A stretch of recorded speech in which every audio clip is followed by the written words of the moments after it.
Hello and welcome to Charting the Way. I'm Tom Evans, Director at W1. And I'm Nathan Sweeny, CIO of Multi-Asset at the Marlborough Group. So it's been an interesting week. We have the first shots fired in a quote unquote global trade war. So I thought it'd be really useful, Nathan, to bring you on screen and just share a few thoughts. But first, it might be a good idea just to give people a quick reminder of what's happened this week and some of the volatility that we've seen in markets. Yeah, okay. I'm going to start with some of the basics, really. So fundamentally, this is all about trade. And the way it works at the moment is that a lot of countries globally trade a lot with the US, which means they benefit because they're selling their product to the US. So they're generating lots of profit, helps their companies, helps their country, helps individuals in those countries. And the US is looking at this and saying, well, your countries are benefiting from all the trade you do with us. Are we benefiting from trade that we do with you? And so this is all really about targeting countries where they have big trade deficits, i.e., they're doing lots of trade with the US, but they're not trading as much with the US and not buying stuff from the US. And that's what they're outlining. So fundamentally, if you've got a big trade deficit with the US, you've been hit with a reciprocal tariff. So this is just a tax to level the playing fields. And ultimately, those taxes have been imposed on countries like China, actually every country, but countries like China have really been hit severely in terms of the level of tariff, and countries like Vietnam. So that's really the crux of it in terms of what's happened. And the implication has been that markets don't like it. And fundamentally, the concern for markets is what will be the impact of these tariffs or taxes on growth? What will be the impact of these tariffs on inflation? And what does that mean for markets going forward? So ultimately, the market is trying to digest all of that in a very short period of time. Thank you very much. And I guess the follow-up question to that is, what are the likely scenarios now moving forward in terms of how other countries respond to those tariffs and the implications for businesses, both manufacturing and services, etc., and how that's likely to play out? And is there a strategy here, or is this just a bit of ideological dogma that is within with Trump and his administration? Yeah, so I think fundamentally there is a strategy, and if we think back to the first time that Donald Trump was in power, so this is back in 2018. So you have 4 years in a presidential term, and in the first couple of months of his new presidential term, he came out with a lot of policies which were pro-growth. He was cutting tax, he was deregulating. The market really liked it, and the market performed well. Towards the end of his term, he started to tackle tariffs and trade, which is really unpopular from a market perspective because it can lead to increases in inflation and slower growth and disruption to supply chains. So you saw markets selling off. So this time around, Trump is thinking, fundamentally, I'm going to tackle the policies which are unpopular first, so tariffs, and then I will lead with the policies which are pro-growth, tax cuts and deregulation. So our expectation coming into that this was always going to be the case. He would tackle the unpopular policies first, and this was going to be a big month, as in April, because that's when the big tariff announcement was going to come out. And then following this, we'll get a period where he starts to look at some of the more pro-business friendly policies. So I think for what's happening today, fundamentally, markets are trying to digest what's happening with tariffs, but the question is, how will people respond? And I think there's three different ways in which people can respond. So firstly, they can do nothing.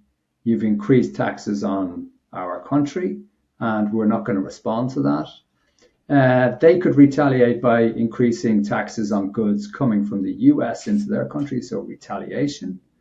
Or And this is what we think the Trump administration is really trying to do with this initiative. We will come to the negotiation table to see if we can hash out a deal.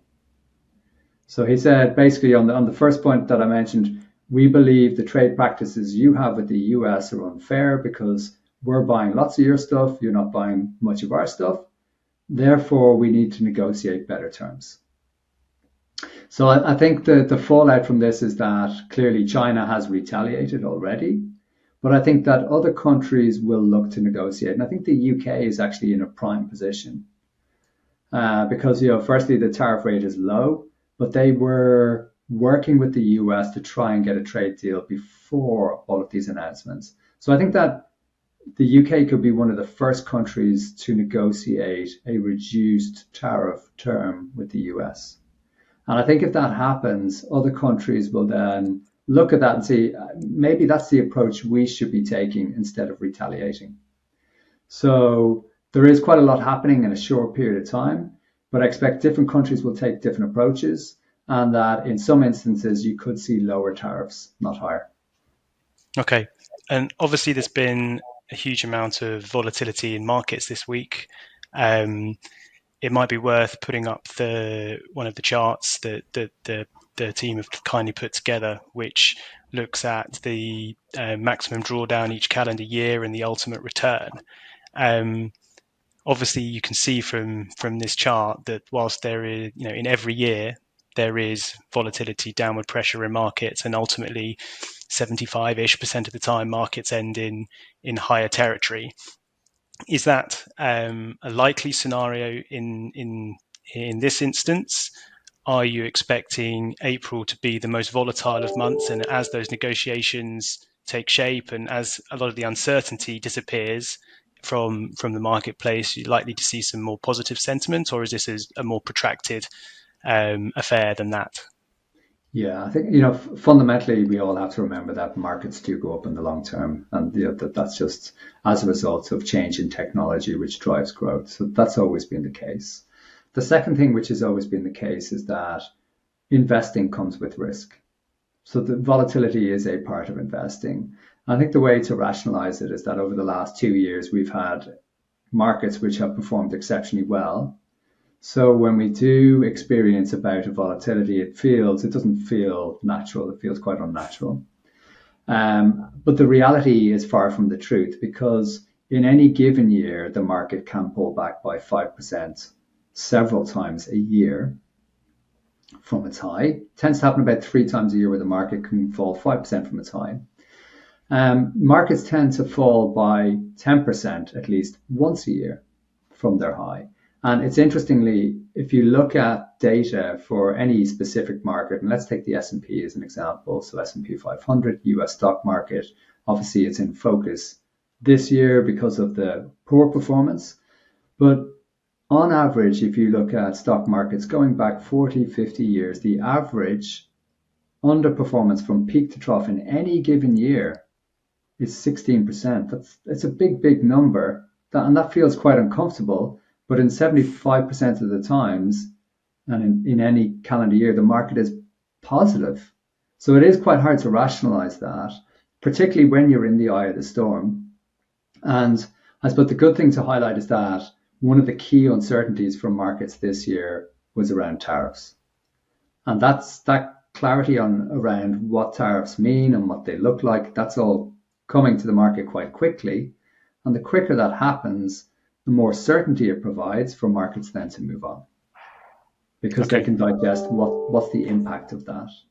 Now, fundamentally, it is likely to lead to slower growth in the US and some more inflation in the US, but fundamentally, supply chains will be rejigged ultimately, and markets will move on. And there's lots of things to be positive about, because if growth comes down, it means that central banks can cut interest rates. And if interest rates come down, that's a great lever for equities because it helps profitability for companies. So there's lots of things which can come out, which can cause markets to move to the upside. Okay. And obviously this is an issue that's been on the horizon for a while, been sort of well trailed. And what have, in the multi-asset portfolios that you run, what have you been doing to minimize risk, and then also looking forward to capture the opportunities that these types of situations always present? So we felt that coming into this year, we would experience a bit more volatility because this is something which the Trump administration has been talking about for a long time. So they've been talking about tariffs since literally 1987. Trade and trade practices is something which Donald Trump is extremely passionate about. So a couple of the things which we implemented coming into this year. So firstly, from a fixed income perspective, so this is the bond side of the portfolio. And generally, when you have markets displaying volatility, your bonds perform better. So we were adding to UK government bonds. And as you get interest rate cuts coming through, which is happening, that leads to better performance. And when investors are uncertain, they tend to rush to the safety and security of government bonds, which helps them to perform better. So that's something which we added to coming into this year. Additionally, you can also invest in bonds which are riskier. They're issued by companies. They're called high yield corporate bonds. And that's an area we've been reducing. So the riskier side of fixed income, we've been reducing. The side which tends to do well in uncertain market environments, we've been adding to. And then within the equity component, one of the regions which we've added to coming into this year was UK equities. And UK equities are really, really unloved. And for the last 2 years, everybody has been talking about the US and US exceptionalism, and it's an area they've wanted to be. But fundamentally, one thing which UK equities provide you with, firstly, they tend to do well when markets are uncertain. The reason they do that is because you've got lots of defensive sectors like healthcare. So it doesn't matter what the market environment is like, you're still going to pay up for your healthcare. So that's why it tends to do well when you have uncertainty in markets. So adding to the UK has definitely helped. We've also had some gold in portfolios, which again does well in periods of uncertainty. So there's levers which you can pull in portfolios to dampen risk. And actually within our US segment of the portfolio, we've reduced our exposure to technology companies, which have been hit harder than the rest of the market, and added to areas which look cheaper, which have performed better. Even though they've come down, they've performed better on a relative basis. So when you compare both together, they perform better on the downside. So there's lots of things we've been doing. And then in terms of opportunities, you will always get opportunities when you get episodes like this in markets. And I think interestingly, even though there's a lot of tariffs being placed on China and Asia, that region will look more interesting. So before this announcement came out, the Chinese government met with 40 global business leaders outside of the US, because there's lots of other countries outside of the US where they want to strengthen their trading relationship. And the interesting snippet I have is that back in 2018, when tariffs were implemented on China, their global trade actually went up, not down, because they started to trade with other countries outside of the US. So I expect you to see Asia kind of banding together a bit more, Europe banding together a bit more. So there's definitely opportunities. And if you look at European equities and UK equities, they're performing better than the US. So it really kind of lends itself to that diversified portfolio. We talk a lot about diversification, and this is really the point in time when diversification matters. Okay, thank you very much. I think that will do us for today. Thank you very much for your time, Nathan, and coming on, speaking to us and helping our clients navigate the somewhat turbulent waters. Thank you very much. Thank you for having me.